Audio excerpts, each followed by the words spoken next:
entre el público que nos acompaña, pues sobran las presentaciones de la persona que tengo en este momento a mi derecha.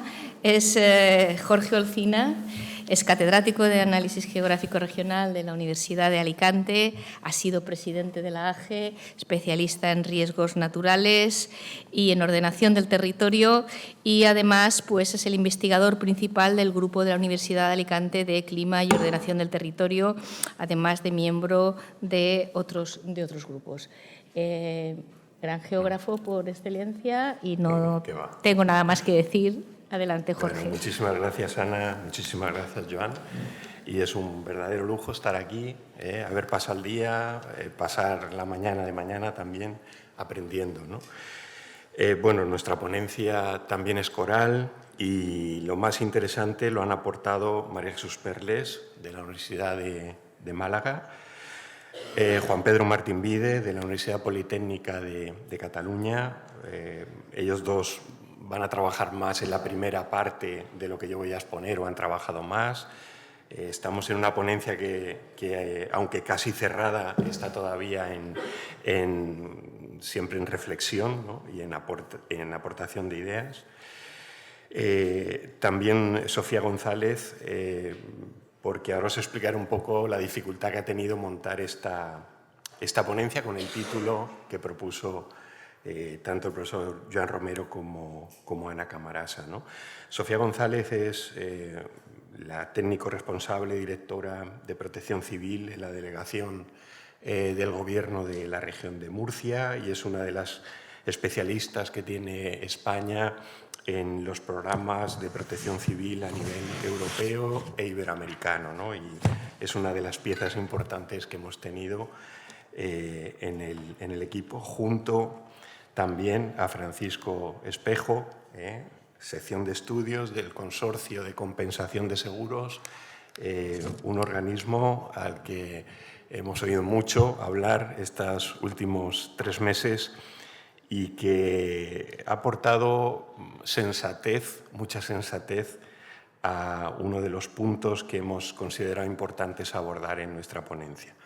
Bueno, pues vamos a hablar de todo eso. Esta carátula puede resumir perfectamente todo lo que hemos intentado incorporar y yo voy a seguir un poco el modelo de Javier Esparcia. Voy a hacer rápida la exposición de todo el trabajo realizado y luego dejaremos unos minutos para que los compañeros que quieran pues, detallar alguna cosita o destacar algo más que yo me haya dejado sin explicar, que lo puedan hacer con total libertad. Repito que el trabajo importante es el que han hecho ellos. Miren, 5 titulares que hemos escuchado en las últimas semanas, ¿no? Hemos escuchado, y óiganlos porque cada uno tiene relación con uno de los puntos que vamos a trabajar o que hemos trabajado en la ponencia. Hemos oído decir, el Patricova no marcaba como inundable la zona afectada. Esto lo hemos oído en titulares de prensa. Vamos a explicar o a intentar explicar por qué. Hemos escuchado también, bueno, la solución a esto está clara. Vamos a conectar la Rambla de Pollo al Plan Sur de Valencia, ¿no? Vamos a hacer un ramal, un canal, esa es la solución al problema del norte a sur. Hemos oído también decir, su casa está en zona inundable, titular de prensa, de estas últimas semanas, estos últimos meses, ¿no? Y claro, veías el mapa y veías que tu manzana de tu localidad, especialmente en las zonas afectadas, estaba pintada en color azul, ¿no? Y, jolín, oye, pues mi casa está en zona inundable, no me había enterado, ¿no? Bueno, vamos a explicar un poquito también esto. Hemos escuchado decir, la alerta llegó tarde, la alerta llegó tarde. Vamos a intentar desgranar esta cuestión también. Y hemos escuchado también decir, estos titulares también quieren ser un poquito un mordiente para mis compañeros porque sé que van a estar al quite después de todas las preguntas y todas las cuestiones que se van a plantear. Hemos escuchado decir, por último, las ayudas no llegan. Las peritaciones están haciéndose muy tardíamente. Bueno, pues en el trabajo que hemos desarrollado en esta ponencia va a quedar perfectamente claro que es el mayor esfuerzo que ha hecho un organismo como el Consorcio de Compensación de Seguros en España desde su creación. Y el problema ha sido que estábamos ante un evento de gran magnitud, como ya sabemos. Miren, hemos oído hablar de decrecimiento, pero la realidad es que la rueda de la transformación no para. Y estos son titulares de las últimas semanas. Planes, proyectos urbanísticos que habían quedado en cartera, que estaban en tramitación y que se han intentado agilizar en las últimas semanas, tramitando en Alicante, en Valencia, en la propia zona afectada, pero en zonas, como ven, inundables. Alguna de las fotos no tiene desperdicio, ¿no? Una urbanización entre dos ramblas, ¿no? Y bueno, pues ahí estamos, ¿no? Seguimos, la rueda sigue, a pesar de los intentos de paralizar esto. Y miren, yo creo que asistimos a un debate, yo diría peligroso, ¿no? Porque yo creo que todos asumimos lo que es el dominio público, ¿no? Y lo tenemos claro, más o menos, lo tenemos establecido, regulado por ley, ¿no? Dominio público marítimo terrestre y dominio público hidráulico están en cuestión, vuelven a estar en cuestión después de diferentes reformas, especialmente el de la costa, porque es un espacio objeto de mucho deseo, ¿no? Y empezamos aquí una lucha entre comunidades autónomas y el Estado. Bueno, aquí hay que confiar en que la gestión sigue haciéndose bajo los principios que marca la Constitución española y luego que lo que se busque es la máxima seguridad de la vida humana, porque hemos visto que se ha ocupado dominio público, se sigue lamentablemente, o seguimos viendo ejemplos de esa ocupación, y que la vida humana no está asegurada. Y es también un mandato constitucional, ¿no? Hay que garantizar, las administraciones tienen que garantizar la seguridad de las personas. Vamos a abordar estos tres aspectos, ¿no? Son los tres grandes puntos que hemos desarrollado en la ponencia. Les repito que no ha sido fácil intentar cuadrar lo que es una gestión integral del riesgo de desastres, porque puede ser todo, puede no ser nada, ¿no? Y en ese intento de abordarlo todo nos podemos pues ir por las ramas o al pequeño detalle, intentando ser lo más meticuloso posible, ¿no? Bueno, vamos a hablar del Mediterráneo, básicamente de cómo estamos en materia de riesgo. A mí hay una palabra que cada vez me gusta más, sé que a lo mejor es un palabra, pero yo creo que el cambio climático aquí está cobrando una significación especial. Lo comentaba las dos ponencias, ¿no?, más físicas, hidrológicas esta mañana, pero el profesor Martín Vide también lo comentaba. Yo creo que claramente podemos hablar de un proceso de mediterranización del calentamiento, ¿no?, porque está teniendo aquí aspectos singulares. Hemos abordado un diagnóstico con propuestas de la gestión integral del riesgo y luego hemos destacado 5 acciones que creemos de desarrollo urgente y creemos que son viables para hacerlo urgentemente si hay voluntad política. Ahí tienen una foto que pude capturar hace 3 semanas en una visita a ese instituto, el Instituto Salvador Gadea de Aldaya. Me quedé impresionado de la visita, de cómo había quedado ese instituto y cómo fueron los propios alumnos, los profesores, los que lo habían vuelto a poner en marcha después del 29 de octubre, ¿no? Y ellos destacaban una frase que hay por todo el pueblo de Aldaya, varios carteles colgados en los balcones: el pueblo salva al pueblo, porque no confiaban en las autoridades, en las administraciones, ¿no? Y esto es realmente penoso, podríamos decir peligroso también, ¿no?, en una sociedad democrática. Miren, la frase que tienen de la escritora americana Rebecca Solnit, ha escrito, como saben, este ensayo de Un paraíso en el infierno después del Katrina, viene a resumir muy bien lo que queremos expresarle, ¿no? Lo primero que nos enseñan los desastres es que todo está conectado, y ahí aborda nuestra idea de una gestión integral de desastres. A ver, estamos en un siglo muy complejo, y esto suma más complejidad. Llevamos 6 pandemias, llevamos pues, una explotación cada vez masiva, yo creo que poco ética, ¿no?, de los recursos naturales en todo el planeta. Es un siglo, como estamos viendo, de gran complejidad geopolítica y estamos poniendo en cuestión, no nos gustan las formas del capitalismo que tenemos, pero no encontramos un recambio, ¿no? Bueno, todo eso nos sitúa ante unas sociedades más desiguales y un medio ambiente más incierto. Ahí estamos. Y a todo eso se ha sumado la parte de arriba del gráfico, para venir a complicar un poquito más la situación. Estamos en un proceso constante de calentamiento que, bueno, en el mejor de los escenarios nos va a modificar pautas que hasta ahora las hemos tenido como estables, ¿no? En el mejor de los escenarios. Podemos ir hacia el peor, como saben. ¿Cómo está el Mediterráneo? Bueno, pues nuestro Mediterráneo, como sabemos, es un territorio de riesgo, desde época histórica. Pero ahora, bueno, pues hemos sumado algunas complejidades más a este escenario, ¿no? Miren, si hasta el año 2000 podemos marcar esa fecha, el aumento del riesgo en el litoral mediterráneo en su conjunto, destacaré el español, pero podríamos hacerlo extensivo a la cuenca del Mediterráneo. El aumento del riesgo, hablo de los años 60 hasta el 2000, ha ido sobre todo de la mano del ser humano, ha aumentado la vulnerabilidad y la exposición al calor de los desarrollos económicos, los diferentes boom turísticos que hemos tenido. Años 60 hasta el 2000, el riesgo aumenta por la parte humana, fundamentalmente. Ocupación de espacios indebidos, de infraestructuras, de equipamientos que abordan áreas que no deberíamos haber ocupado.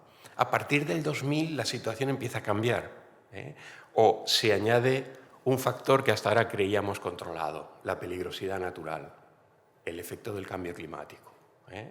Por tanto, estamos ante un escenario, si comparamos la situación de riesgo del litoral mediterráneo 2025 con la que teníamos en los años 80, pues estamos peor, ¿no? Porque la parte humana ha seguido trabajando en un territorio como el nuestro, ¿no?, de oportunidades, pues queremos desarrollar esas oportunidades y unimos el factor aéreo o atmosférico del cambio climático, ¿no? Bueno, ¿cómo se soluciona esto? Con múltiples facetas, y aquí entramos en la gestión integral del riesgo, ¿no? Con planificación, por supuesto, con mucha educación. Estoy viendo a algún compañero de la Facultad de Educación con el que desarrollamos trabajos últimamente sobre esta cuestión. Nos preocupa mucho el tema de la educación. Con legislación, esto hay que legislarlo, y con buena comunicación. Mañana hay una ponencia sobre comunicación, pero es una pieza básica en la sociedad. Miren, el litoral mediterráneo, desde el punto de vista de la peligrosidad, pues estamos aquí, en una peligrosidad al alza.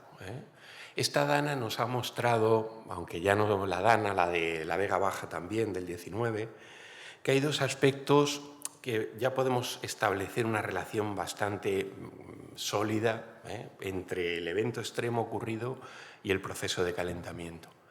Primero, puede que haya más danas o menos danas, lo explicaba el profesor Martín Vide, es verdad que no hay estudios que marquen tendencias claras, pero sí, lo que sí que hay claramente son más procesos de reajuste atmosférico, porque en una atmósfera que se está continuamente calentando, el equilibrio térmico hay que intentarlo encontrar de forma más frecuente, ¿no? Y nos bajan o nos suben más masas de aire cálida y masas de aire fría con mucha más energía. Por tanto, hay más posibilidades de que se desarrollen eventos extremos. Segundo, nuestro mar Mediterráneo, y está Samira, y yo me debería callar aquí, y los compañeros del CEAM, ¿no?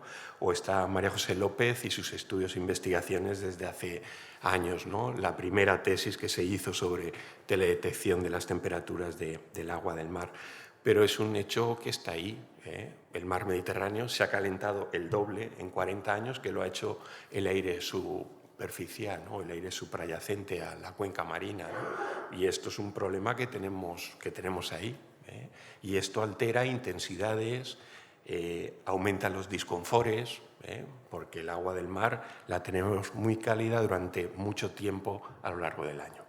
Miren, el cambio climático nos obliga a 4 cambios en planificaciones básicas en una sociedad democrática, ¿no?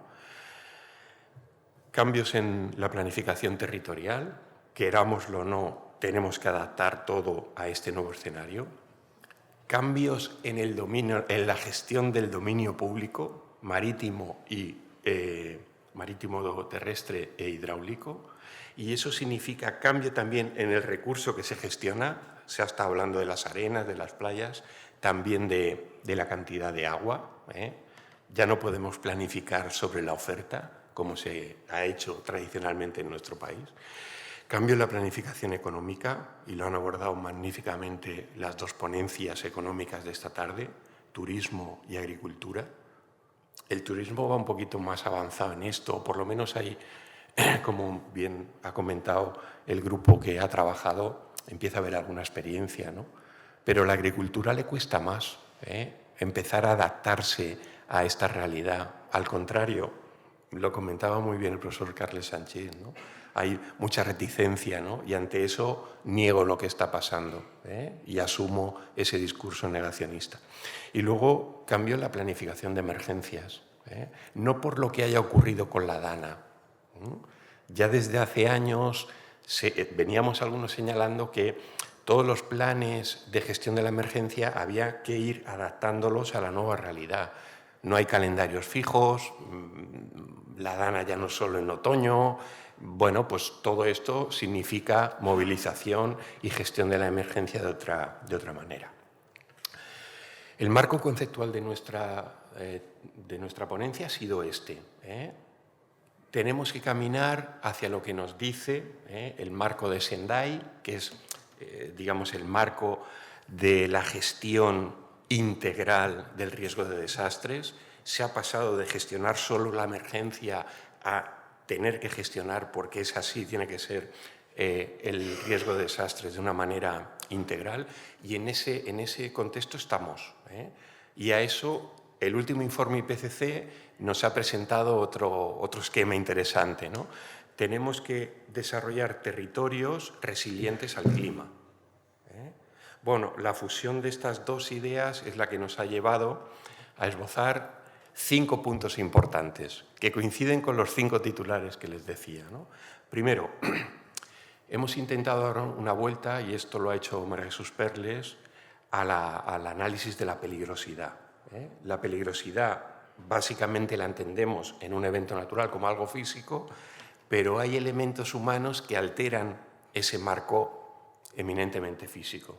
Y esto lo ha trabajado, como saben, desde hace tiempo muy bien María Jesús Perles. Número 2, la obra civil necesaria para reducir la peligrosidad. Bueno, pues hay un cambio de paradigma, como saben, ¿no? Muchos de los que están aquí y han trabajado en hidrología fluvial están señalando desde hace años. La canalización pura y dura no nos sirve. Miren lo que pasó en la Dana de la Vega Baja, con un encauzamiento del Segura desde Murcia a Guardamar.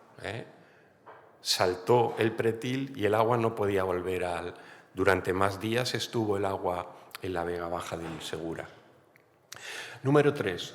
La parte social es muy importante. Y ahí tenemos 2 elementos, la vulnerabilidad y la exposición. Haremos un diagnóstico rápido. La planificación de todo este momento, ¿no? de angustia cuando hay un evento extremo también ha cambiado. Ya no es solo dar la alerta, como se decía, es preparar el territorio con antelación y posteriormente a la alerta que se pueda dar. Y en esto Protección Civil, Europa y España está trabajando, y ahora se lo vamos a comentar. Y por último, la reparación de daños es algo fundamental. Cuando tenemos una dana, cuando tenemos un incendio, nos hemos quedado sin la vivienda, tal, lo primero que acudimos es a que nos ayuden económicamente, ¿no?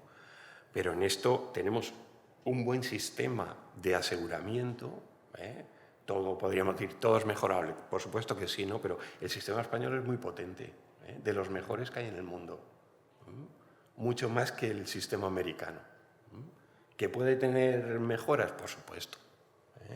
Todos somos conscientes. El propio Paco después nos lo podrá decir. Les he destacado en color amarillo, porque todo esto va a estar en el texto, en las recomendaciones, algunos elementos del primer aspecto, la peligrosidad.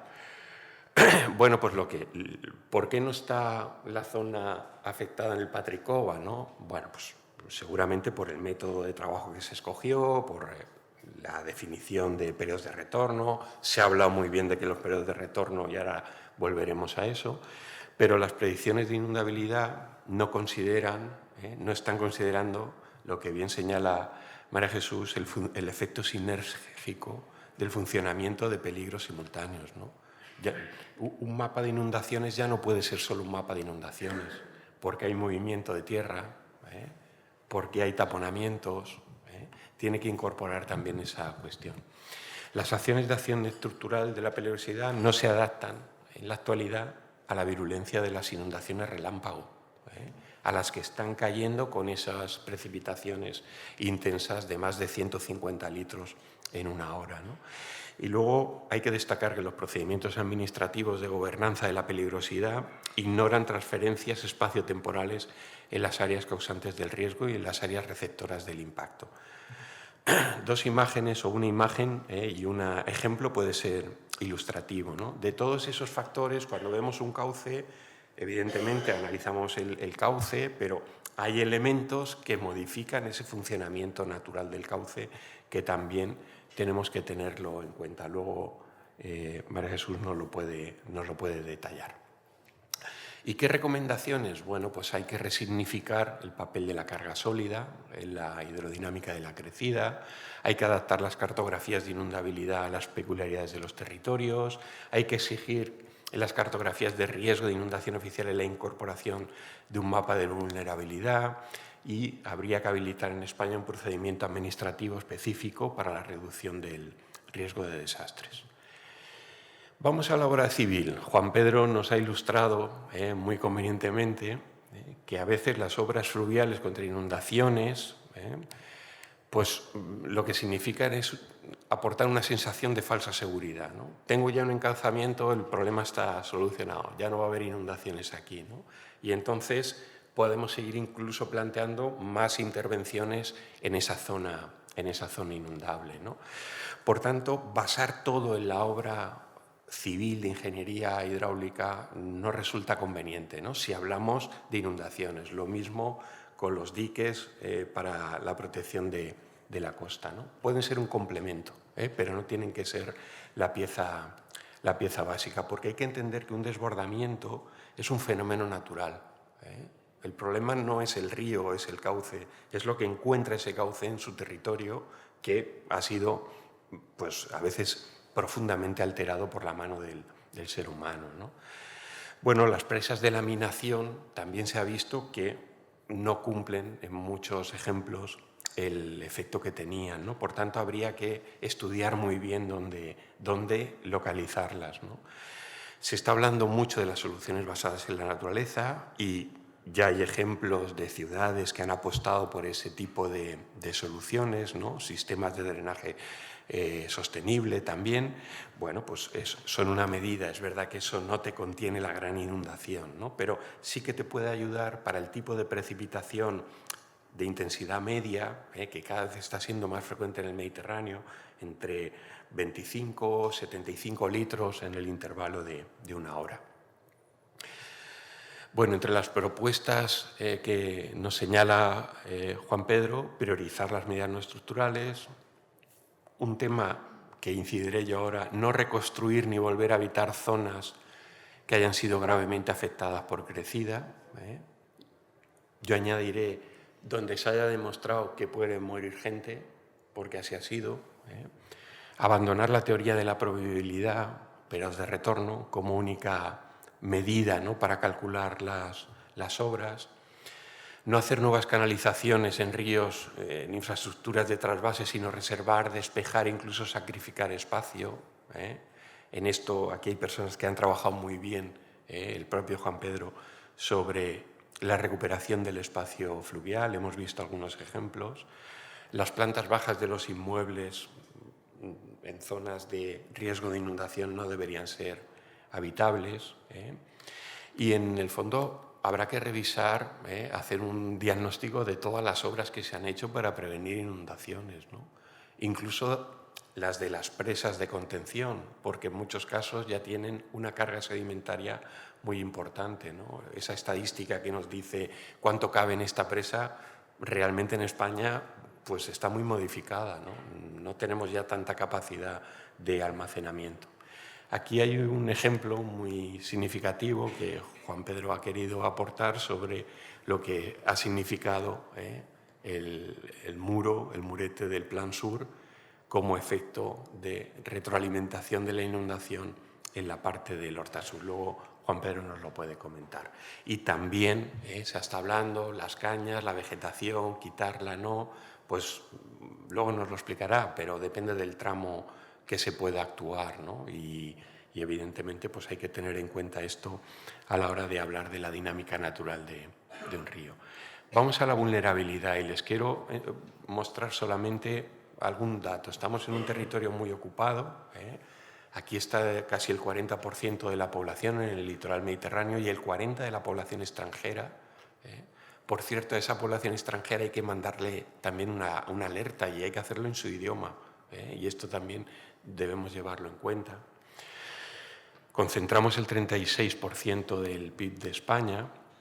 Y ahí tiene los diferentes tipos de vulnerabilidad, muchos de ellos en relación directa con la exposición, con los que hay que trabajar: la social, la económica, la cultural, la patrimonial, la educativa, la institucional y la comunicativa, ¿no?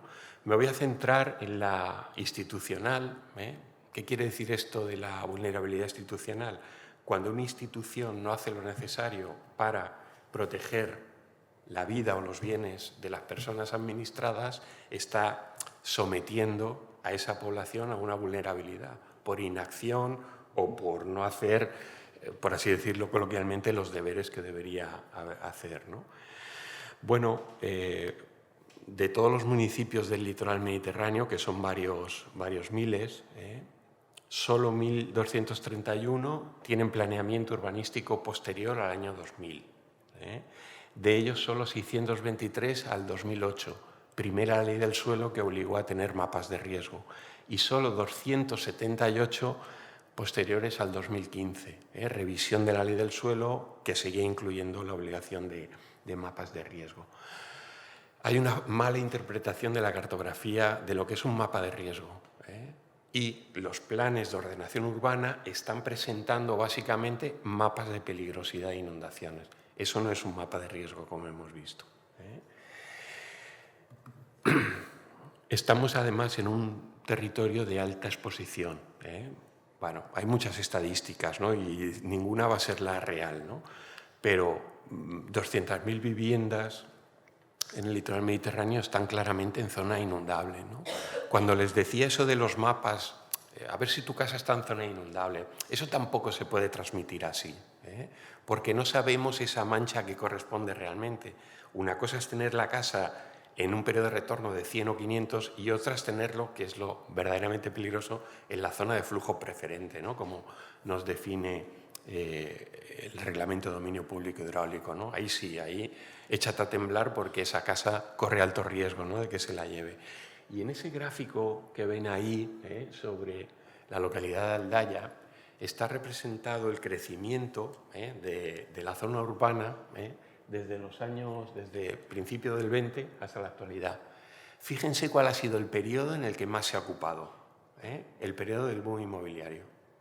Esos años entre el 95 y el 2008 en España fueron en los que más creció las zonas ocupadas, zonas inundables ocupadas, donde más creció el riesgo por ese lado de la ocupación de zonas inundables, ¿no?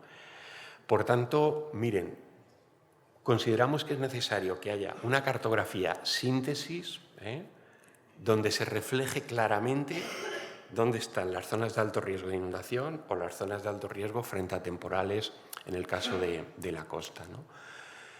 Necesitamos planes de adaptación sectoriales y locales. En la Comunidad Valenciana solo hay 2 municipios, a pesar de que la Ley de Cambio Climático obliga a todos los municipios a tener plan de adaptación, solo 2 tienen plan de adaptación aprobado.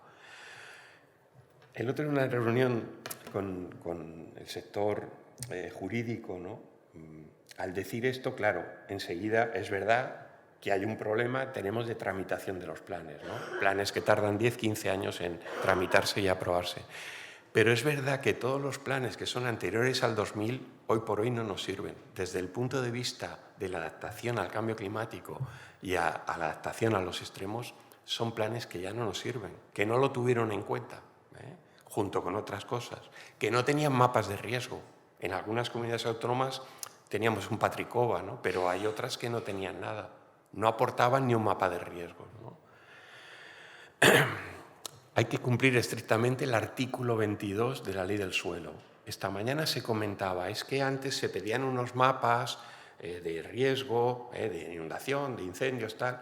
Bueno, es que la ley lo dice, claro, el artículo 22 dice que hay que aportar un mapa de riesgos naturales, en plural, riesgos naturales, ¿vale? Entonces ahí entra la inundación, pero entra la sismicidad, entra el vulcanismo, entra la erosión, el riesgo en primera línea de costa. Si hacemos cumplimiento estricto de ese artículo, es eso. Lo demás es no cumplir la ley. Habría que paralizar también todos los planes urbanísticos actuales que estén intentando tramitar. Todo eso tiene que quedar paralizado. Después de la Dana de Valencia entramos en otro escenario. No podemos seguir con la maquinaria. Vamos a ver cómo están las cosas, ¿no? Y luego, miren, yo creo que el aviso meteorológico, y luego Sofía nos lo puede comentar esto con mucho más detalle, el aviso meteorológico tiene que llegar a la población de manera inmediata. Previo filtro del CECOPI o lo que haya constituido, que es necesario, pero tiene que llegar de una manera inmediata. Luego ya vendrá la alerta correspondiente. Pero ese aviso no puede quedar solo en una página web. Nos hemos dado cuenta que eso no tuvo efecto. Por tanto, miren, hay dos problemas en cuanto a la vulnerabilidad institucional. La antigüedad del planeamiento, como les decía, y la mala interpretación de lo que es un mapa de riesgo. Ahí tienen los datos, pero resulta que para todo el litoral mediterráneo, los mapas o los planes que podríamos considerar modernos, que ya pues, tratan el tema o mencionan el cambio climático, los riesgos, se pueden contar en algunas comunidades autónomas con los dedos de la mano. Me ha sorprendido muy gratamente el análisis de Cataluña en este sentido. Y un mapa de riesgo, es todo esto. No es un mapa de peligrosidad. Hay que incorporar la peligrosidad, las diferentes vulnerabilidades, porque hay muchas, como hemos visto, para poder sacar un mapa síntesis. Por tanto, es un mapa que necesita de técnicos, de especialistas en esta cuestión. Y en España tenemos, como estamos viendo, ¿no? Hay gente que trabaja muy bien la cartografía, sabe lo que es un mapa de riesgo, y sabe distinguir que no es un mapa de peligrosidad. Les he traído, para ir terminando, nos quedan 2 puntos, pues algunas reflexiones sobre un decreto que acaba de publicar el Gobierno valenciano, que es un decreto de medidas urbanísticas. Yo creo que el concepto está equivocado. Ante una catástrofe como la que ha habido y con un efecto tan grande como el que ha habido, hay que tener una visión de luces largas, ¿no? Una visión de comarca, al menos. Y aquí únicamente ha habido una visión de tipo urbanístico para solucionar que los municipios, en muchos casos, puedan encontrar suelo para la reconstrucción, ¿no? Yo creo que hay que ir un paso más allá. Los planes estratégicos están muy bien, pero cuando cambia el partido político que gobierna, se quedan sin efecto. Se lo digo por experiencia propia, y fue una pena que eso ocurriera así. Habría que incorporar en la Ley Valenciana de Ordenación del Territorio una figura que sería un PAC para reconstrucción de zonas afectadas por eventos extremos, que ahora ha sido la Dana, pero que puede ser un temporal, como fue el Gloria, que puede ser un terremoto, que puede ser un gran incendio, y con esas figuras una serie de medidas que sí que tendrían fuerza normativa para poderlas desarrollar, independientemente del poder político que gobernara en cada momento. Vamos con las emergencias, porque la protección civil es un servicio público, ¿no? Y aquí hay un aspecto muy importante, que desde que se constituye en el año 82 la Protección Civil, esto ha ido derivando en un esquema jerárquico donde las comunidades autónomas y la escala local, pero las comunidades autónomas han ido cobrando un protagonismo importante que tienen que asumir. No queda otra. La comunidad autónoma es una pieza fundamental también en la gestión de la emergencia. Bueno, hay que ir, como les decía, al marco de Sendai como principio de acción, y luego que estamos ante un tema transversal que afecta a muchas administraciones, a muchos sectores que están implicados en lo que es la gestión del riesgo de desastres en un sentido integral, no solo de la parte de la emergencia, ¿no? Sofía nos propone una cosa en la que ya se está trabajando. Ella es una de las protagonistas, una plataforma nacional para la reducción del riesgo de desastres. Ya se está trabajando en el Ministerio, en la Dirección General, en este sentido, y la creación aneja de una estrategia nacional para la reducción del riesgo de desastres, ¿no? Por supuesto que vamos a tener que actualizar todos los planes locales o regionales al nuevo marco climático que estamos viviendo, ¿no? Y, por supuesto, habrá que ir adaptando y mejorando los sistemas de alerta a la población, incorporando los nuevos mecanismos de las alertas tempranas y demás. Y terminamos con una pieza fundamental.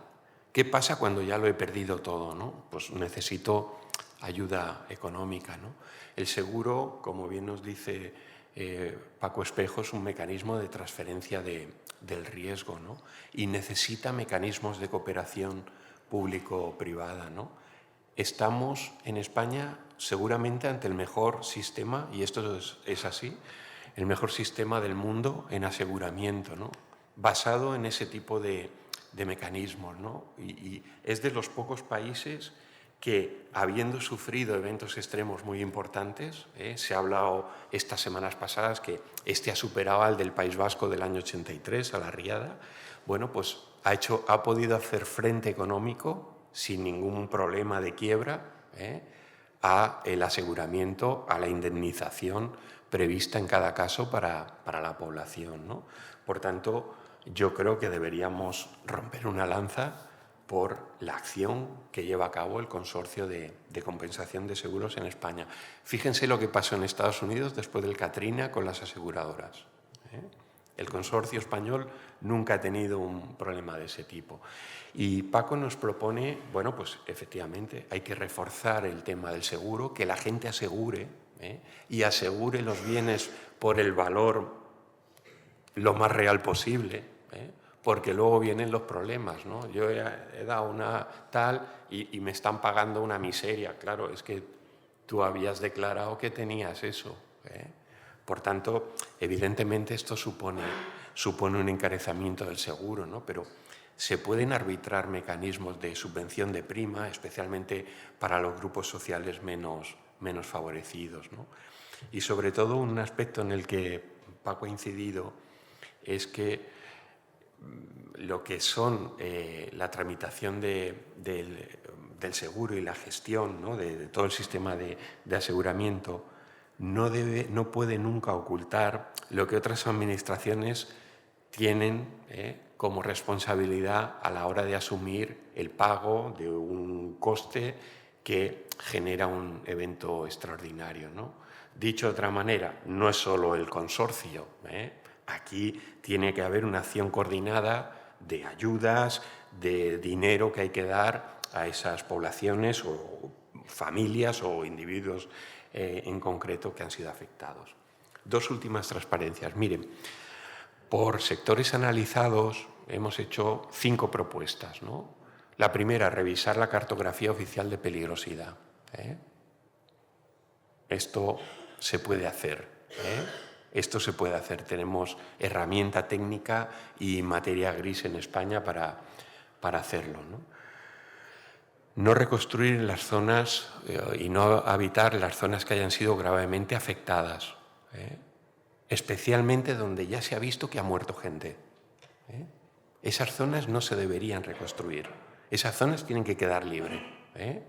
porque seguramente están en dominio público hidráulico o en zona de servidumbre del dominio público hidráulico.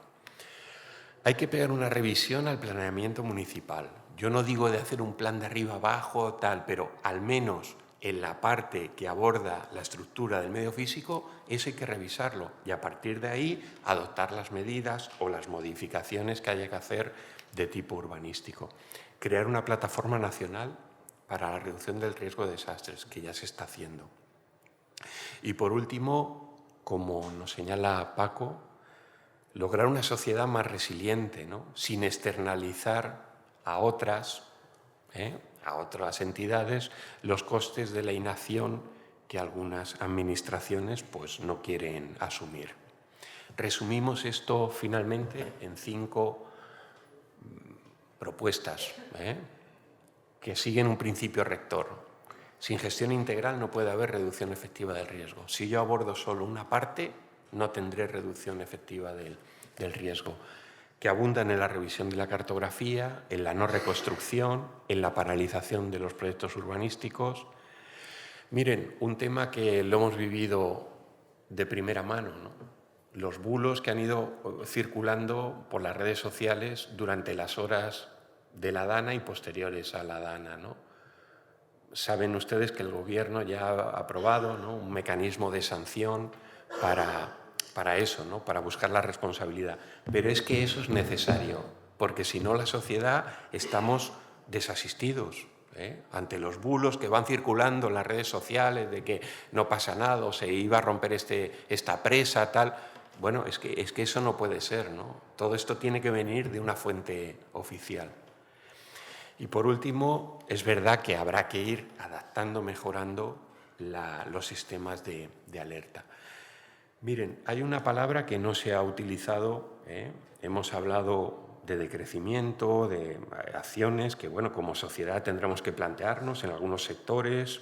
Estamos en un momento de todo lo contrario, como bien ha dicho el profesor Fernando Vera, estamos en la euforia económica, instalados de nuevo en una euforia económica, pero hay una cuestión que en materia territorial tendremos que abordar, que es la cuestión del desalojo. Hay que desalojar espacios. Hay espacios que nunca debieron haberse ocupado y que corre alto riesgo la vida de las personas que allí viven. Yo no digo desalojar todo y hay que tirar con la grúa todo, no. Aquellos espacios donde haya alto riesgo para la vida humana. Eso, impepinablemente, hay que reunirse, hay que hacer mecanismos de transferencia, de canje de suelo, de lo que quieran. Arbitrar mecanismos. No quiere decir que se vaya a quedar la gente sin su casa, pero se tiene que ir de donde se tiene que ir, porque corre riesgo la vida de esas personas. Nos hemos dado cuenta ahora. Y es uno de esos conceptos que normalmente no se quiere hablar porque a la Administración no le gusta, pero en el caso que hemos vivido ha quedado claro que hay espacios que no deberían haber nunca estado ocupados. Muchas gracias y yo le doy la palabra a mis compañeros, están por ahí, si alguien quiere, Sofía, María Jesús, Juan Pedro, si queréis añadir, comentar, Paco, pues encantado y con ello termino. Sí, ya termino. Gracias.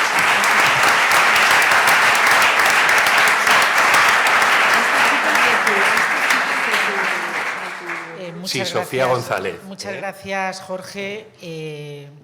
Yo creo que, como siempre, como dicen en Murcia, da gozo oírte, ¿vale?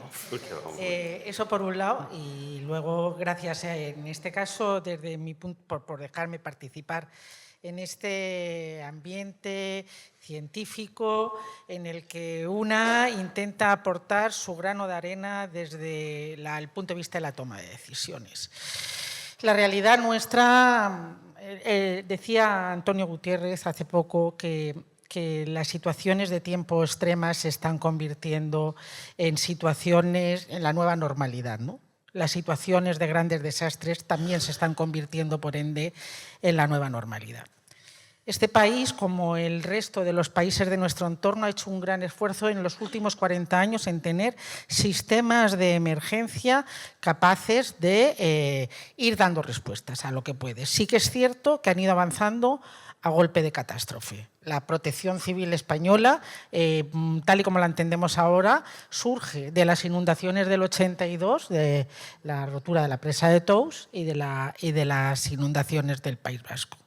Desde ahí hasta ahora ha llovido mucho y mal, y a base de cada vez que ha llovido mal hemos ido avanzando, o ha habido un incendio, se crea la UME como consecuencia del incendio de Guadalajara, las comunidades autónomas previamente van asumiendo las competencias, lo dejo claro, es un sistema de competencias compartidas y concurrentes, lo dice el Tribunal Constitucional, no lo digo yo, ¿vale? O sea, estas dudas de es tuyo o mío, no, esto es responsabilidad de todos y a cada uno los planes lo dejan claro. Ahora no es cuestión de discutir esto. Se crea el Mecanismo Europeo de Protección Civil. Se le ha dado muy poco uso en esta DANA, pero tiene un potencial bestial. Estamos avanzando mucho en calidad y en cantidad de capacidades, pero son insuficientes y van a ser insuficientes. Con lo cual no nos queda otro que hacer un cambio de paradigma. Tenemos que ir a reducir el tamaño de las catástrofes y para eso tenemos que reducir el riesgo. Y cuando hablamos de reducir el riesgo hablamos de tres cosas. No podemos crear nuevos riesgos. No podemos crear nuevos riesgos y los estamos creando. Tenemos que reducir el riesgo existente, esos espacios consolidados. ¿Qué pasa ahí? ¿Qué hacemos? Para reducir el riesgo en esos espacios habrá veces que podremos actuar sobre la peligrosidad, otras veces no, pero tenemos que actuar sobre la vulnerabilidad. Tenemos que ver qué población vive en las zonas de riesgo, qué tipo de actividades vive en las zonas de riesgo, cómo los podemos hacer menos vulnerables. Tenemos que capacitarlos y tenemos que reducir la exposición.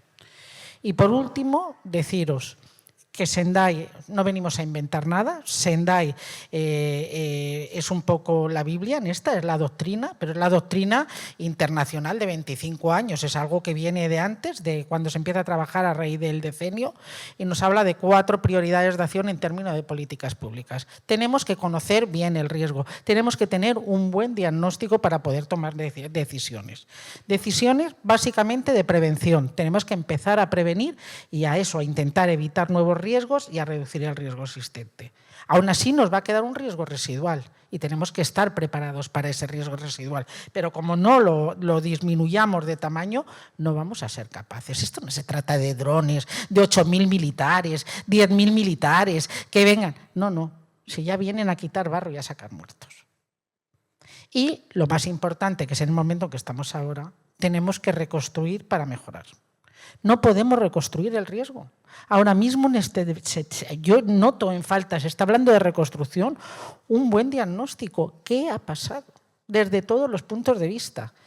Es lo que se llama, lo que está llamando Naciones Unidas, el análisis forense de los desastres. Y para eso se debería crear un grupo multidisciplinar de expertos que de forma objetiva analicen qué está pasando para poder tomar decisiones basadas en la evidencia. Mientras tanto, vamos a matar moscas a cañonazos. Esto está costando mucha pasta, se está dando mucha pasta, pero tiene que ser una pasta útil, una pasta eficaz, no una pasta solo para tapar bocas. No nos podemos permitir el lujo de que esto vuelva a ocurrir. Y como no hagamos nada, volverá a ocurrir.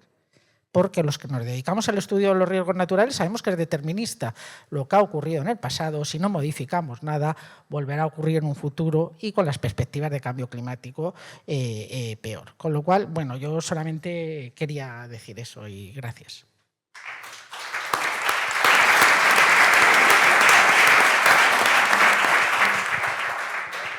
Bueno, realmente, no sé si hay alguna pregunta o cualquier cuestión. No tengo tampoco muchas grandes cosas que añadir.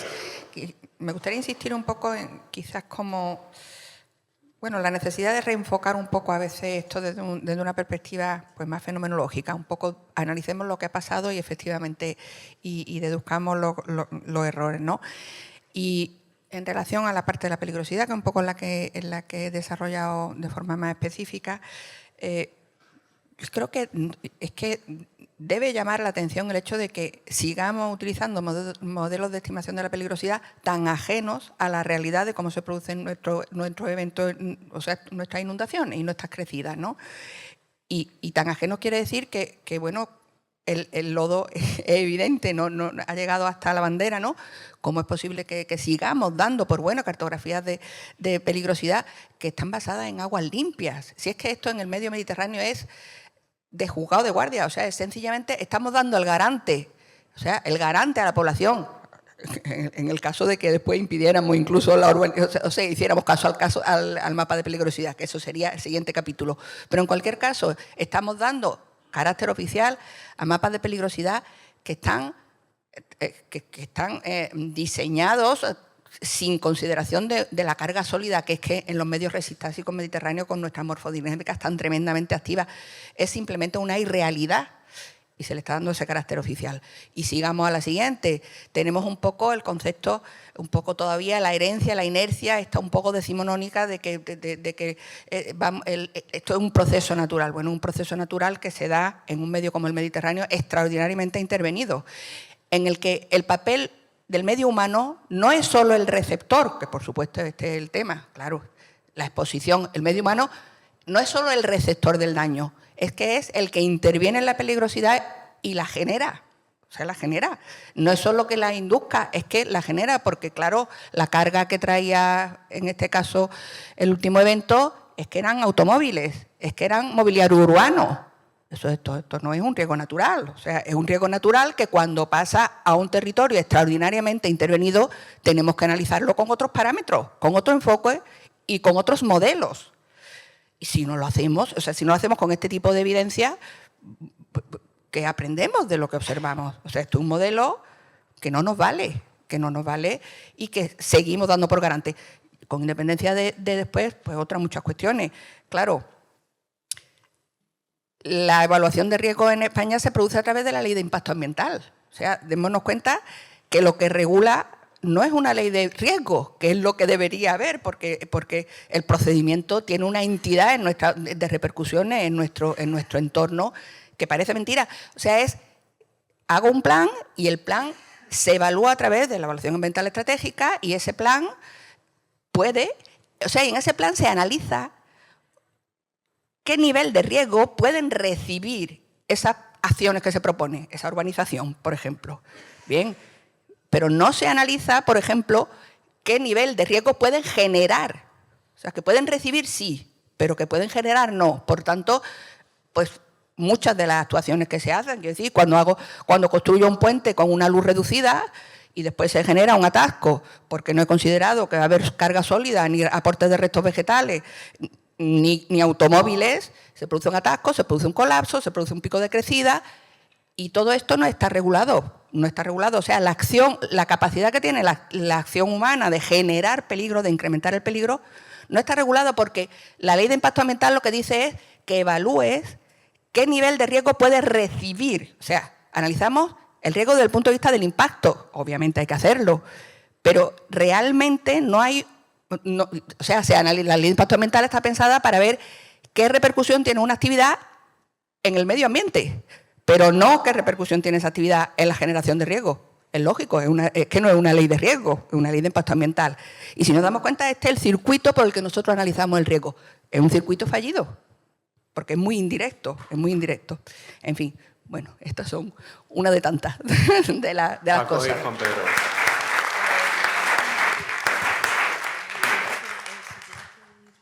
Bueno, como veo que hay mucho interés, pero solo robo un minuto, ¿podríamos ir a la diapositiva aquella?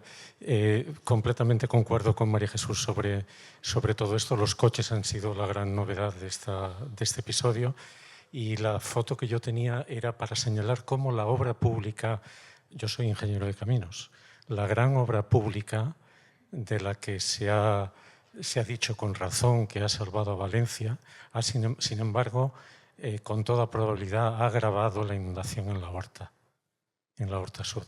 Y esto se puede ver en el vuelo del helicóptero de la Policía Nacional. Si ustedes lo miran, este es un fotograma del vuelo y se ve que esta es la mañana siguiente. El agua pasó de la Horta hacia el Turia. El Turia nunca desbordó. Pero, por ejemplo, en Paiporta llegaba el agua como si hubiera desbordado el Turia. Entonces, en hidráulica, que es lo que sabemos, lo poco que sabemos, una línea horizontal o como sea de esta autovía crea un remanso hacia arriba que, por tanto, aumenta los niveles de inundación de la parte de la derecha, ¿no? Eso es lo que yo quería decir, junto con la ilustración de lo que ha dicho María Jesús sobre el fallo de los modelos, el completo fallo de los modelos. Hay un programa de Apunt, de la televisión Apunt, en que un testigo dice: yo salí del coche, de estos coches que ven aquí abandonados, el día siguiente yo salí, me cogí de las manos de las otras personas que estábamos allá, caminamos para que el agua de la derecha no nos tumbara y nos arrojara al Turia, que hubiéramos muerto ahogados. Y de esta forma salieron ayudándose unos a otros. Lo digo porque es prueba de este efecto indeseado, o peor que indeseado. O sea, no se pueden hacer obras de ingeniería civil, canales, sin reconocer primero muy bien la red hidrográfica. Yo esto lo he aprendido con Carlos Sánchez, con Paquita Segura. Aquí se recortaron cauces que iban a parar a la Rambleta, que llegaba hasta el centro de Valencia, etc. Todo eso se recortó para hacer esta solución sur del río. Bueno, ahora estamos pagando las consecuencias. Y ya terminamos. Gracias. Bueno, me pongo aquí que me da un poco de tortícolis. La verdad es que, bueno, gracias Jorge, porque hacer una defensa del consorcio, sobre todo juzgando por la prensa valenciana estos días, es un acto casi suicida, pero creo que aquí estamos, como decía Carlas, Sanchis, estamos en un auditorio con un sesgo cognitivo importante, que esto es un poco como un meeting de un partido político, que van solo los convencidos y no convencemos a los que no hay que convencer. Sin embargo, pues bueno, la verdad es que sí, esta ha sido la siniestralidad más importante, sin ningún género de dudas, en la historia del consorcio. El 16 de diciembre pasado el consorcio cumplió 70 años. Y el modelo español de riesgos extraordinarios tiene algunas capacidades que permite que este tipo de siniestralidades sigan siendo asegurables y que las personas que viven en este tipo de zonas se puedan asegurar, que es la obligatoriedad de extender la cobertura de determinados riesgos denominados extraordinarios a todo el mundo que contrate una póliza de seguros. Eso quiere decir que en Valencia, por ejemplo, el 84% de las viviendas están aseguradas y, por definición, el 100% de los coches que idealmente tienen seguro, venga, el 100%, pues están cubiertos contra este tipo de eventualidad. Si no existiera el consorcio y, por ejemplo, en Portugal, que es un país con el que compartimos el mismo medio físico, pues el seguro de inundación, por ejemplo, es de contratación voluntaria y va aparte y se paga según el riesgo de cada sitio. Si Paiporta estuviera en Portugal, pues quien quisiera asegurarse de inundación en Paiporta tendría que pagar 3.000 o 4.000 euros al año de seguro de inundación solo añadido al seguro de su vivienda. Es bastante probable que entonces no el 84% de las viviendas de Paiporta tuvieran seguro, sino el 0,84%, porque nadie puede permitirse pagar, yo tampoco, 4.000 euros al año de seguro de inundación. Entonces, pues este tipo de cuestiones, y yo creo que hay que ponerlas en contexto, ¿no? El hecho de disponer de un sistema que permite esa cobertura, que añade resiliencia a la sociedad, añadiendo, antes lo comentaba Sofía, o sea, en un contexto donde el peligro está subiendo, donde la exposición ha crecido sin control absoluto desde el año 2000, que tú decías, hasta el año 2023, el Producto Interior Bruto global se ha multiplicado por 3. O sea, y eso con una pandemia global que además supuso un cierto retroceso económico. Pero claro, ¿aumentan mucho los daños? Claro, es que hay más cosas que romper por todos sitios, ¿no? Entonces, es verdad que la complejidad a la hora de que quien se tiene que comer eso, que es el seguro,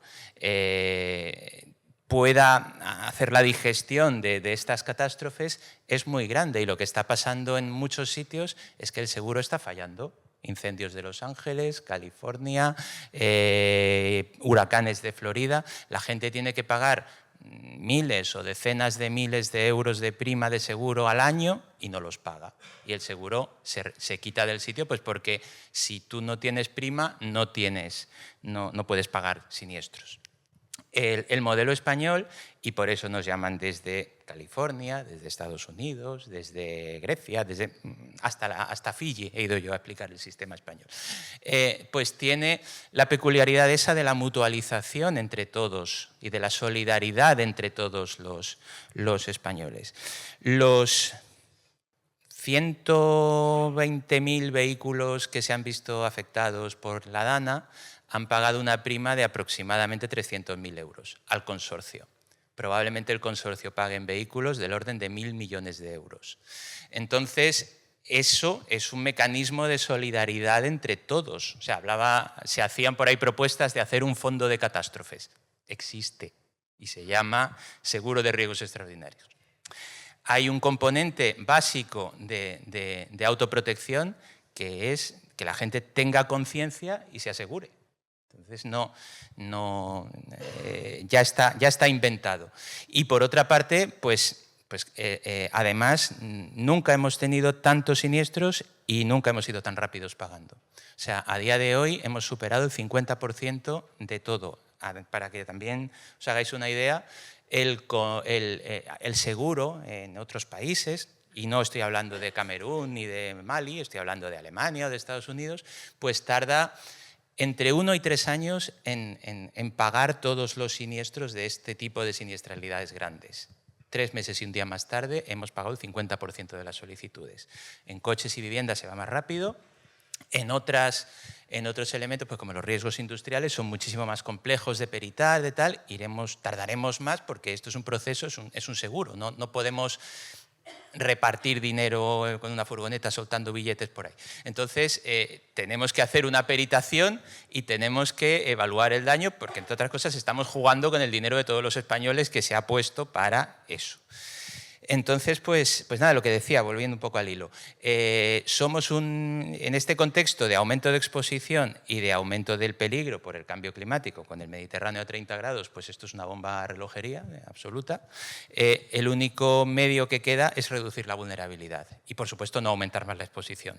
Pero, en fin, esto es wishful thinking. Pero bueno, no aumentar más, disminuir la vulnerabilidad. Una forma de disminuir la vulnerabilidad es aumentar la capacidad de respuesta de la sociedad y por eso el hecho de disponer de un seguro que resarza los daños económicos es importante, y la otra es disminuir la susceptibilidad, que es el concepto físico, pues eso, el dejar despejar las plantas bajas, pues todo esto que vosotros conocéis mejor que yo.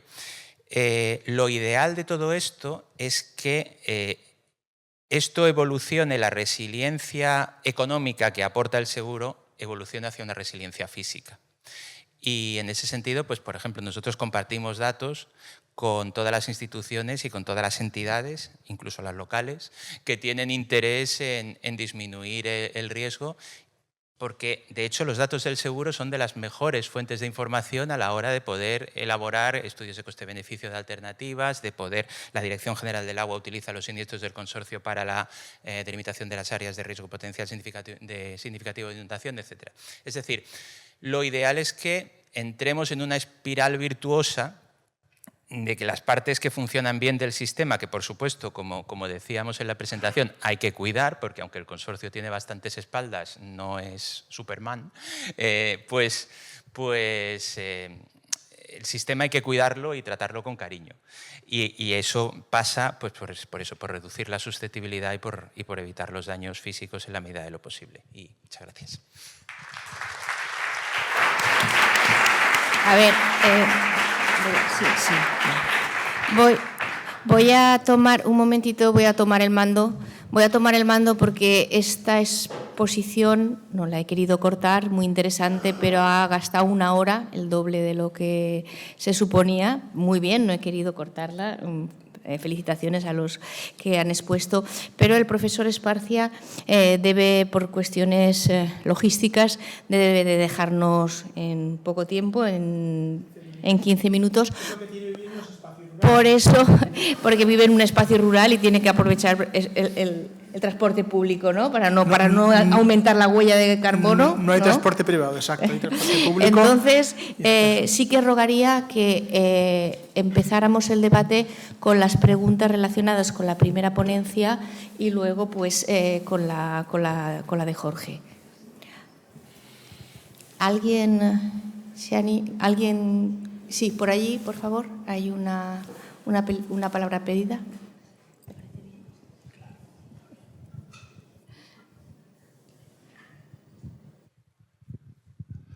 Bueno, yo solo quería comentar una cosa en relación con la intervención muy acertada de Carles Sanchis, que lo que es curioso, ha estado hablando del mundo rural y la relación con el cambio climático, y sin embargo el sector social más que aparece en todos los países como más contrario a las actuaciones de adaptación al cambio climático es el sector rural, el que se ha convencido de que es un enemigo, que las medidas van contra él y en todos los países, no solo en España, ¿no?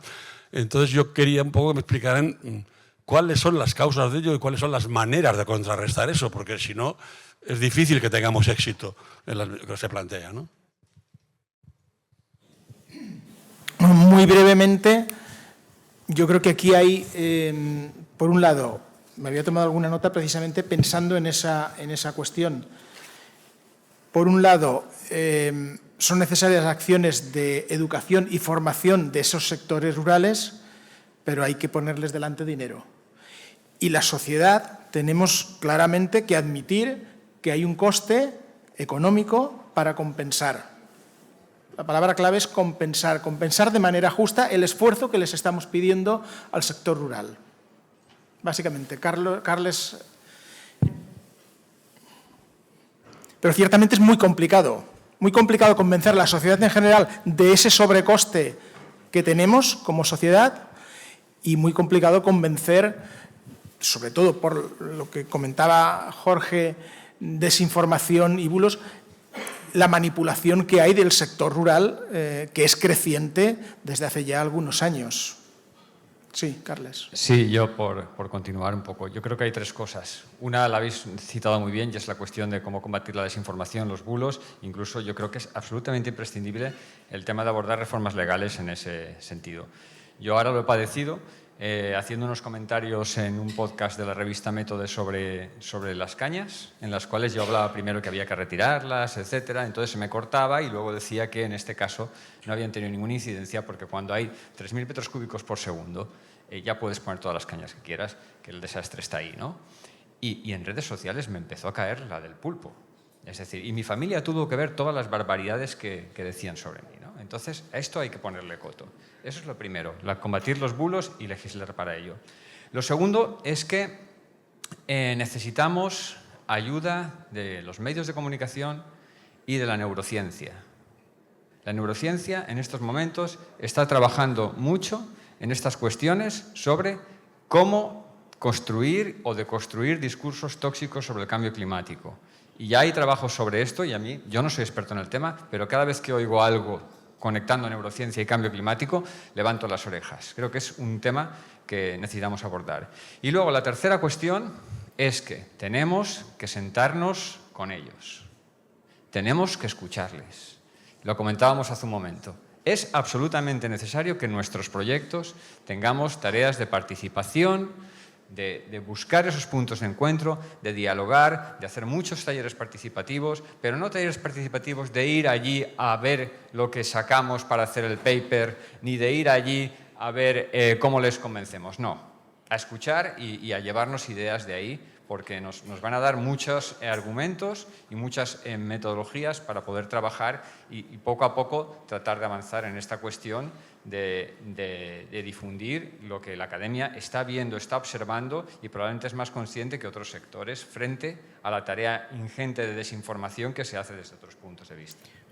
Si me permites, muy brevemente, es lo que comentábamos en la exposición breve y rápida que hemos hecho del papel protagonista que tienen los actores rurales en la gobernanza climática. Mientras desde las administraciones públicas piensen que esto es un proceso de toma de decisiones desde los gobiernos, escuchando como mucho a la academia y no escuchemos a los sectores rurales, estamos perdidos. Es decir, son y tienen que ser protagonistas de la gobernanza climática. Mientras no nos convenzamos de eso, yo creo que no tenemos nada que hacer. Entre otras cosas, por el papel clave que esto tiene de previsión a largo plazo. Es decir, estamos hablando de soluciones de corto o medio plazo, pero es que en una perspectiva de largo plazo necesariamente tenemos que contar con los sectores rurales por diferentes razones. Una es que las soluciones están aguas arriba, o buena parte de la mitigación, no digo solución, buena parte de la mitigación está aguas arriba de lo que tenemos aquí, de los mapas que hemos visto en Lorta. Y, por lo tanto, si no contamos con ello, estamos perdidos. Y eso es una cuestión, evidentemente, de largo plazo.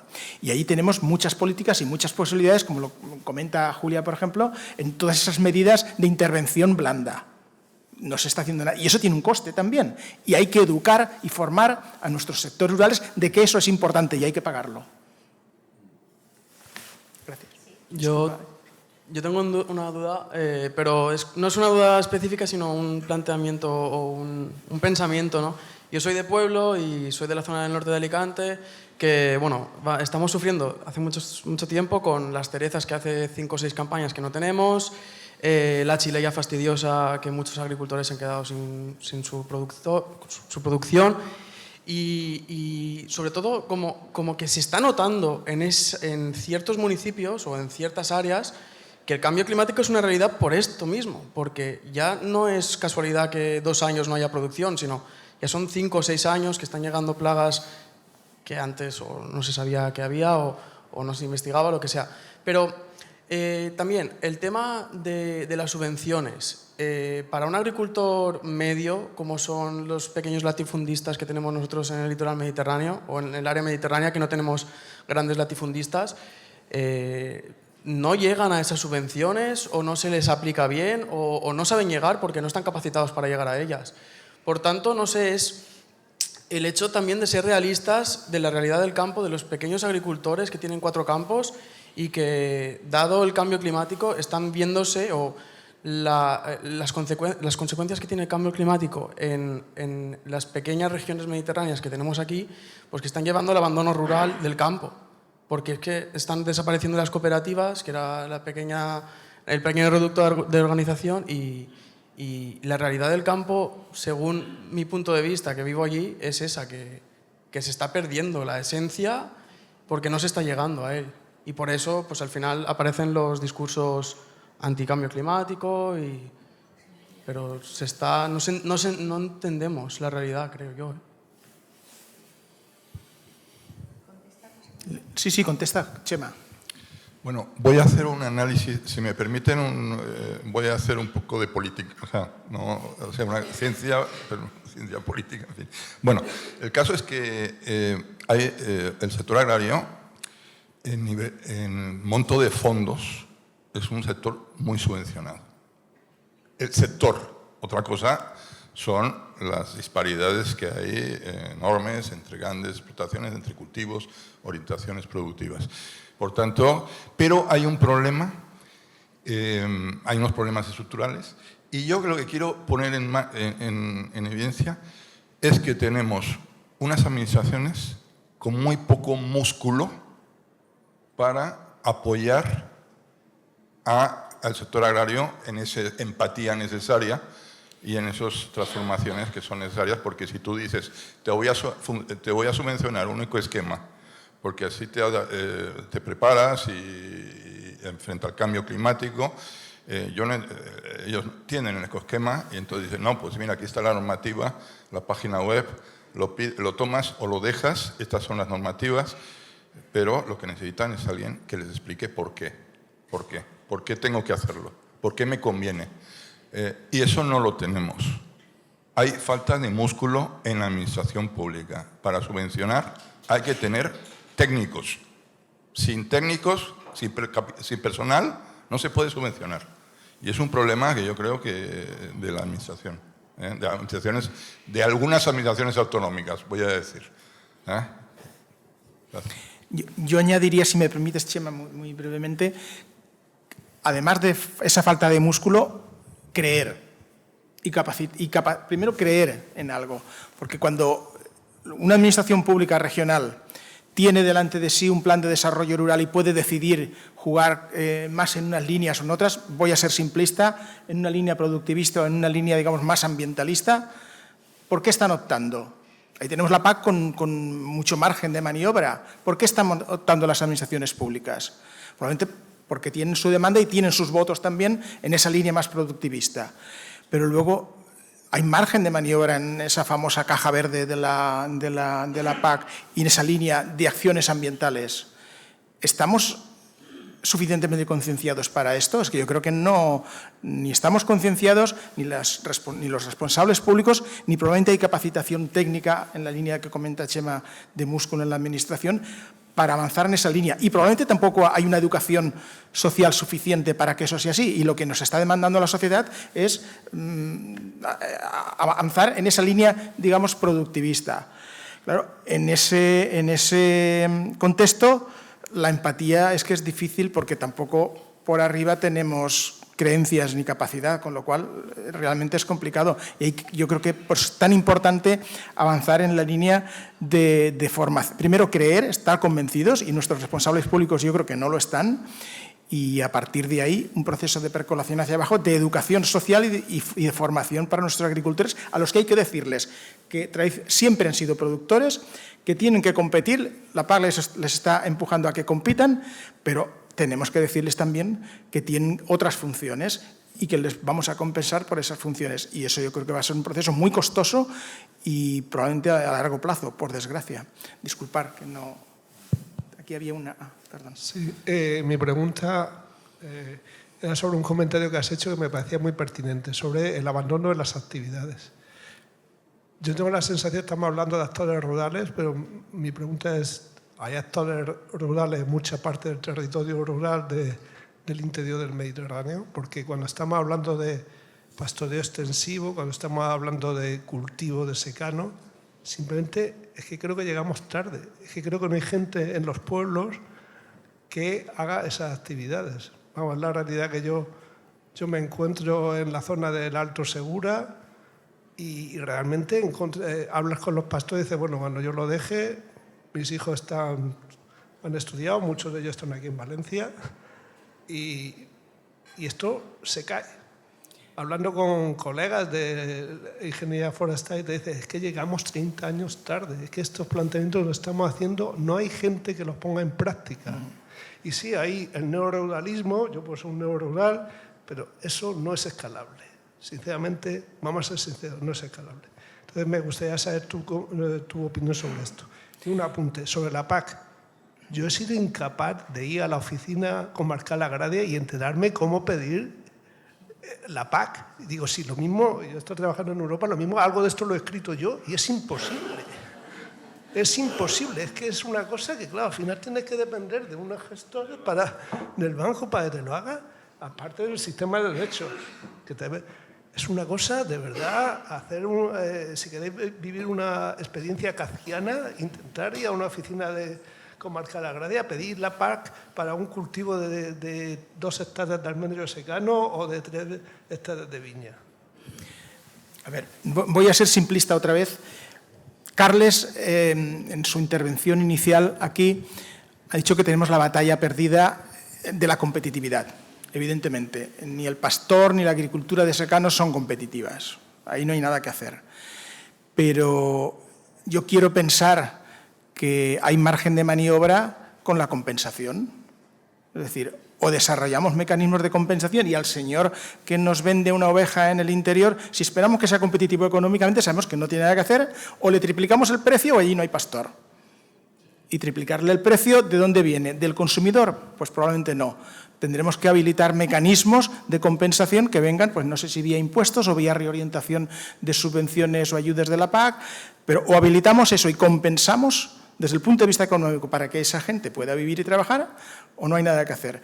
El objetivo de la política agrícola común, cuando se fundó en sus momentos, era pensar en los consumidores, pero también en los productores. Y la orientación, como he dicho antes, de lanzar a los productores al mercado, pues la verdad es que nos aboca a profundizar en esa situación de imposibilidad prácticamente de que mantengamos esas actividades. Entonces, esa es la decisión absolutamente estratégica y fundamental que tenemos que tomar, no solo como administraciones públicas o gobiernos regionales y nacional, sino como sociedad, porque eso es mucha pasta. Vuelvo a poderoso caballeros de un dinero, es decir, está ahí, pero no es solo dinero, sino también admitir que esa es una obligación social y que esa gente tiene un papel también. No solo que van a vivir ahí y van a vivir muy bien porque vamos a triplicar el precio de sus productos, sino que tienen un papel porque nos van a beneficiar, porque son los que van a mantener esas actividades y van a mitigar los efectos del cambio climático aquí, en Valencia. Yo creo que eso es fundamental. Sí. Sí. Vale. Voy a hacer una transición entre los dos, si puede ser, porque tengo... perdón, no, está aquí. Un comentario sobre el tema rural es que ha estado saliendo aquí, ¿no? Del tema de que se ha quedado vacío, ¿no? ¿Quién está? Y lo estábamos comentando también en la comida, ¿no?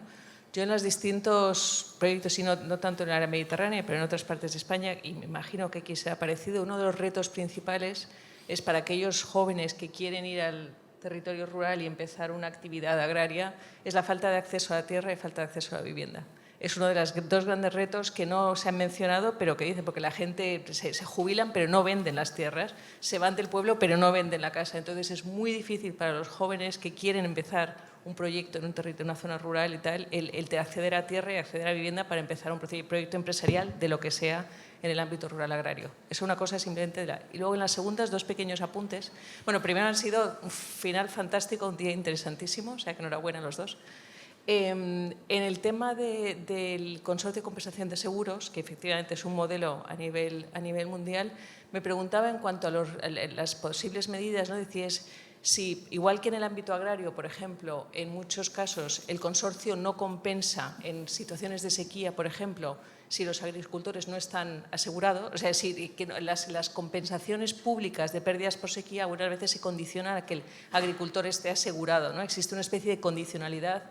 La posibilidad de aplicar esta misma condicionalidad de manera a obligar o a incentivar a incrementar los niveles de cobertura de los seguros agrarios en otros ámbitos fuera del ámbito agrario, ¿no? En el ámbito industrial, en el ámbito doméstico, etcétera. Igual que en los coches es obligatorio, pues lo mismo en el doméstico.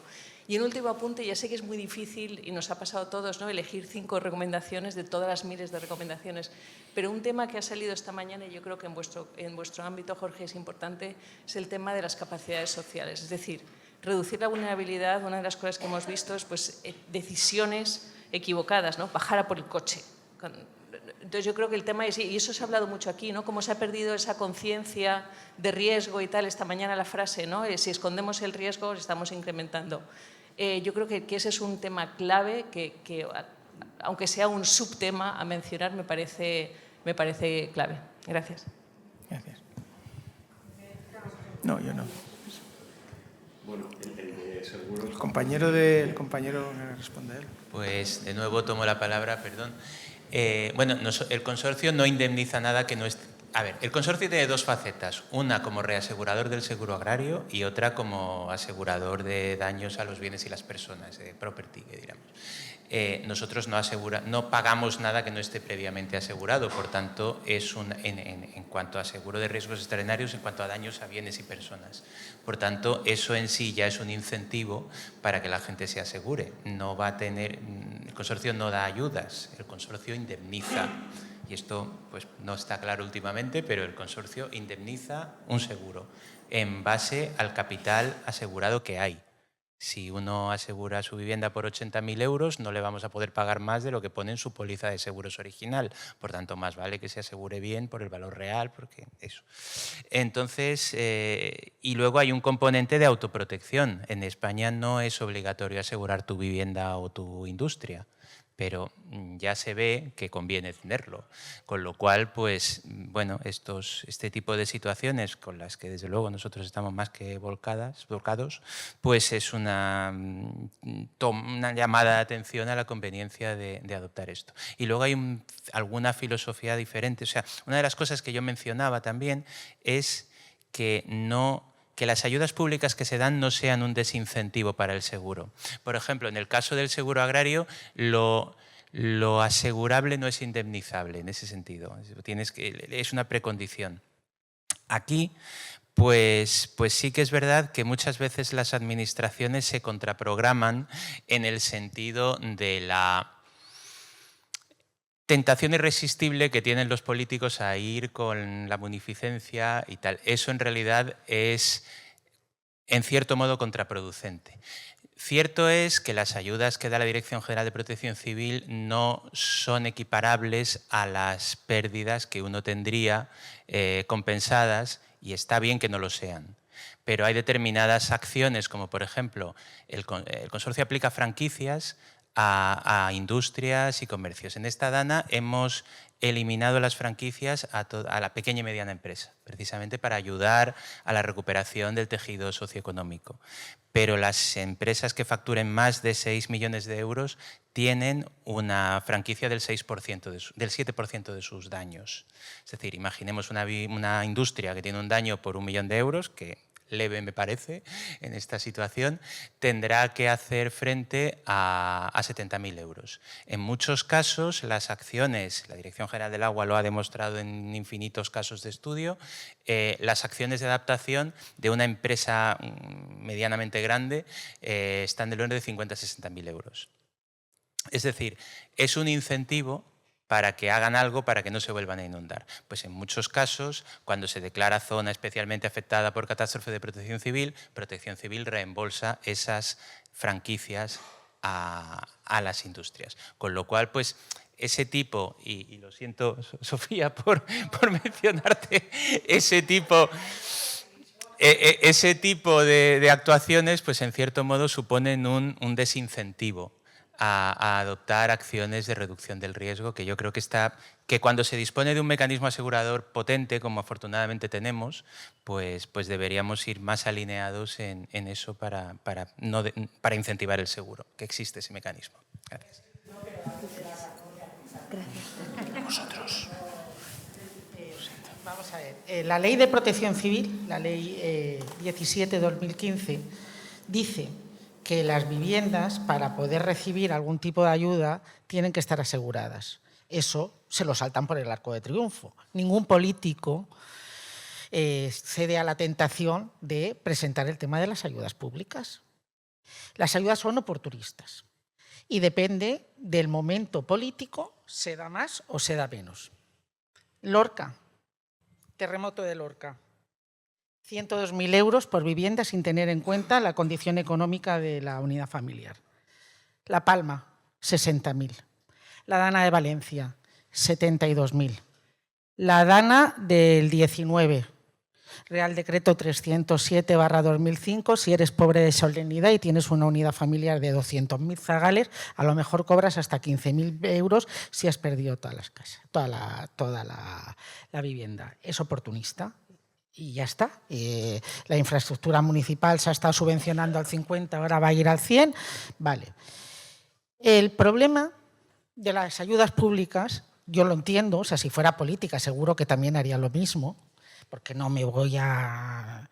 El problema es que estamos muchas veces subvencionando o dando ayuda a la mala praxis. No se tiene en cuenta dónde está esa vivienda que se ha inundado. Tú puedes tener una vivienda, ya no dentro de la zona de flujo preferente, sino dentro de la vía de intenso desagüe, y yo te subvenciono. Y no se tiene en cuenta más. Pero además, son ayudas finalistas, independientemente, porque tú el consorcio cobras el dinero y si no lo quieres reinvertir, con que lo declares a Hacienda, es una ganancia patrimonial y ya está. Las ayudas del Estado son ayudas finalistas, con lo cual tienes obligación de reconstruir en el mismo sitio. ¿Estamos locos? Estamos locos. O sea, estamos locos y os contesto, estamos locos. Sí, es así. Yo no debería decir estas cosas, pero ya estamos en familia. Otra cosa, lo que hablabais del tema de la comunicación a la población. Bueno, en la ponencia va, pero sí que hemos resaltado una de las recomendaciones, que es el tema de los sistemas de alerta temprana, que salvan vidas, eso lo sabemos. Y hacemos una recomendación de sistemas de alerta predictivos. En España no hay sistemas de alerta hidrológico predictivos. tenemos sistemas de alerta meteorológico predictivos, pero no nos adelantamos. Lo único que tenemos es un sistema de observación, que es el SAI, que cuando se constata que llega a tal punto, pues se decide. Pero necesitamos sistemas de alerta predictivos que, basándonos en datos objetivos, se tomen las decisiones. Y que no se espere a ver de, madre mía, el Barranco del Pollo ha llegado a 1500, ¿qué vamos a hacer? Madre mía, madre mía. Tiene que ser algo mucho más automático. Y un sistema de alerta no es solamente el sistema de monitorización, es también el sistema de distribución de la alerta y el sistema de capacitación de la población. La población tiene que saber lo que tiene que hacer, porque si tenemos el mejor sistema de detección, pero no somos capaces de que llegue la alerta, eso fracasa. Pero si llega la alerta, como pasó en Alemania, y la gente no sabía lo que hacer, o como ocurrió aquí, el que fue capaz de descifrarlo y se fue a salvar el coche o se fue a la calle, estamos fracasando. Con lo cual, en sistemas de alerta nos queda todo por hacer, nos queda mucho por hacer. Y es una de las cosas que esto no se trata de si se activó esa alerta o no se activó esa alerta, sí que se dijo, si fue a tiempo. No, es que no tenemos un sistema como tal. Tenemos cosas sueltas, pero esa integridad no la hay. Ahora sí que es cierto que dentro de las medidas extraordinarias, los contratos extraordinarios de la Confederación, la Confederación del Júcar ha contratado, o ha sacado a concurso, la contratación de un sistema de alerta predictiva tipo EFAS. EFAS es el sistema que tiene la Unión Europea para el Júcar. Yo espero que después del Júcar ya vayan todo, al menos las cuencas mediterráneas, porque no tiene nada que ver una cuenca atlántica. Eso es que te dicen de el Ebro llega al Castejón y pasa mañana llegará a Zaragoza. No tiene nada que ver con lo nuestro, que como esta mañana bien nos han enseñado, tenemos tiempos de respuesta de minutos. Es que son de minutos, ¿vale? Y bueno, eso era. Con lo cual, te doy la razón, Paco, si esto es así. Es que yo tramito ayudas.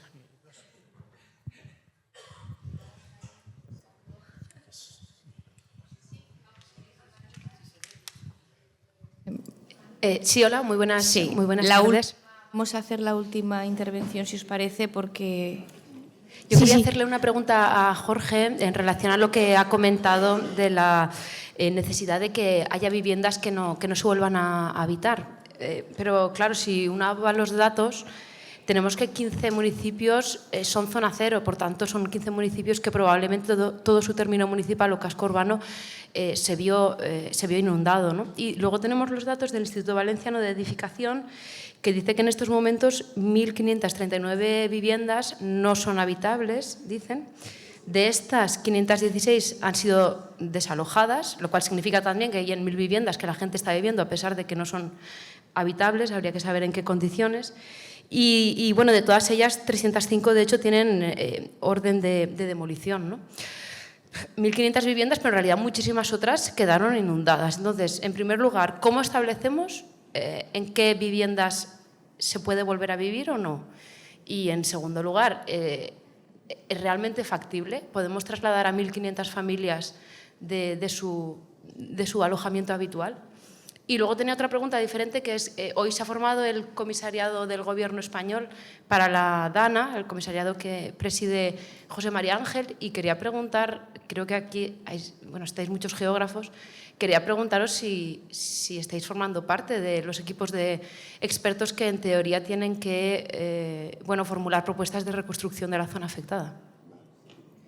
A ver, yo me refería a que esas viviendas que han sido totalmente destruidas, que han caído, las que han caído, por así decirlo, habría que reflexionar sobre si levantarlas o no. Es decir, las que han sido dañadas, depende del porcentaje de daño, si se les ha llevado un muro, una caja tal, pero las que han sido realmente arrasadas, arrancadas, por así decirlo, habría que pensar si eso, y si ha muerto gente dentro de ellas, claramente son viviendas que están en zona que no deberían haber estado, ¿no? Pero es complicado, yo sé que esto es complicado, pero al menos sí que debería estar la reflexión de que eso está mal ahí y, si no ahora todas, hacer una programación de ir desplazando, desalojando, reconstruyendo el espacio que debería haber sido fluvial. Y sobre lo otro, bueno,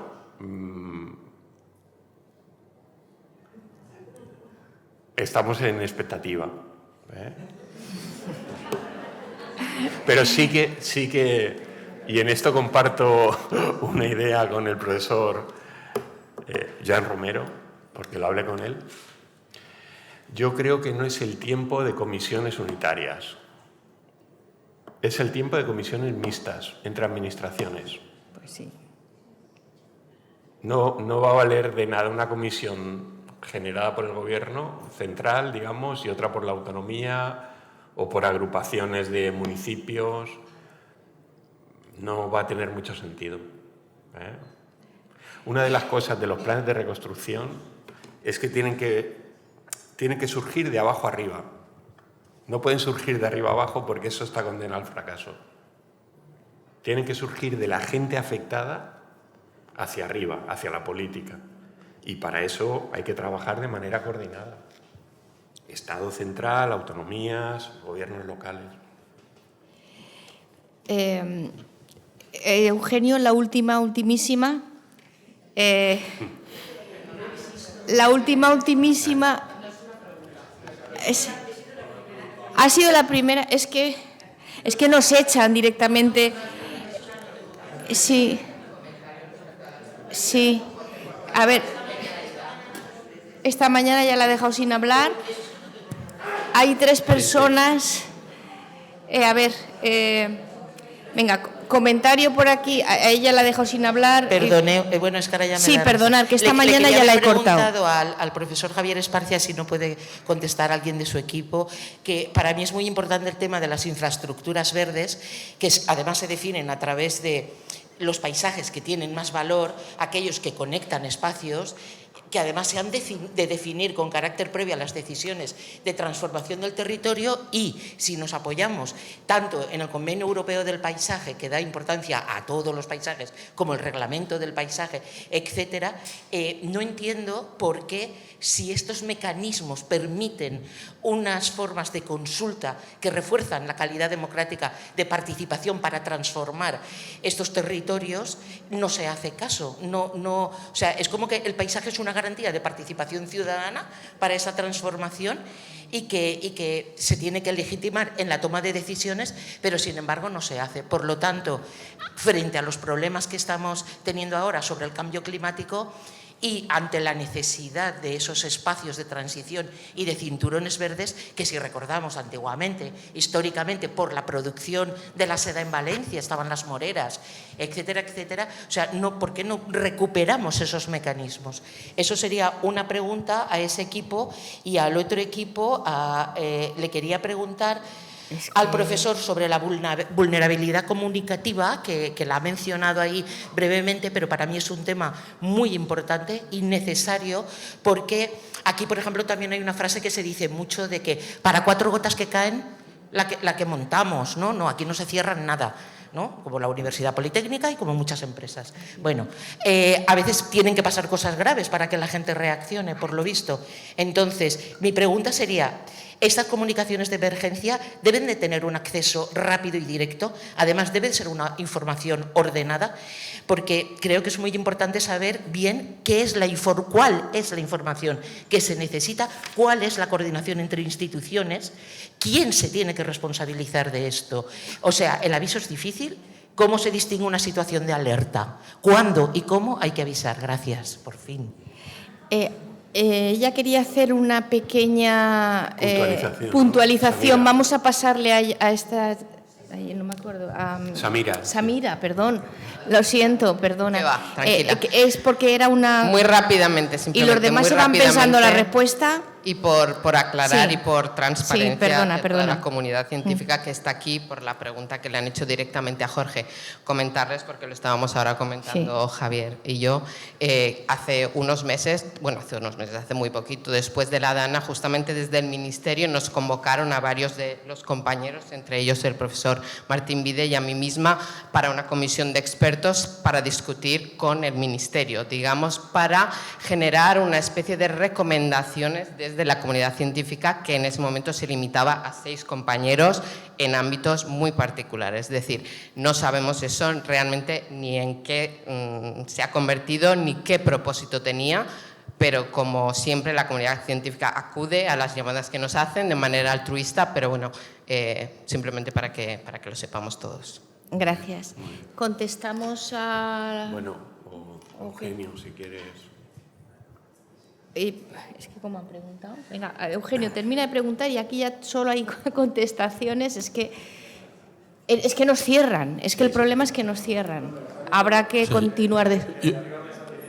Intentaré ser muy rápido. Simplemente decir que la ponencia de Jorge y sus compañeros me ha parecido excepcional y que merecería por sí sola unas jornadas, porque no hemos tenido ocasión de debatir casi nada, ¿no? Solo decirle dos cosas. He echado en falta solo una cosa. Y es que uno de los grandes cambios que no están contemplados en los planes hoy es el de la movilidad, el enorme incremento de la movilidad. Donde más gente ha muerto ha sido en los coches y en las carreteras o buscando el coche, y lo que más daño ha hecho ha sido los coches. Eso no pasaba antes. Yo creo que sí, por edad, el único que con sentido de razón viví la riada del 57 en Valencia, y lo que pasaba por delante de mi ventana eran cerdos, algunas ramas y algunos otros animales pequeños, ¿no? Ahora lo que pasa son coches y camiones y contenedores, ¿no? Y eso es un tema que no está contemplado en ningún lado, ni en las alertas como tema clave, ni en la planificación del riesgo, ¿no? Es uno de los temas que quería comentar de pasada. Segunda idea, el consorcio. No sabemos lo que tenemos. Yo tuve que gestionar las ayudas de la pantanada del 82, sin consorcio. ¿Qué quiere decir eso? Es decir, que no había un sistema de evaluación, de peritación, unas hojas que cada uno rellenaba y al final, ¿cómo les daban las ayudas? Y ayudas muy pequeñas necesariamente. No había un fondo del Estado para pagar eso. Y en segundo lugar, que tuvieron que endeudarse y aún hoy estamos con los problemas de aquellos créditos, ¿no? Tercera cosa, todo lo que has dicho es muy interesante, pero lo que estamos observando es todo lo contrario. ¿Cómo ni una casa de la costa se va a derribar? Vamos a proteger todas, declaraciones públicas. Se puede construir a 200 metros de la costa, más suelo urbanizable, modificamos el Patibel para que sea más fácil, modificamos la ley de la huerta. ¿Qué pasa? Aquí sí que digo yo, ¿nos hemos vuelto locos de verdad? A ver, ¿no nos hemos enterado de lo que ha pasado?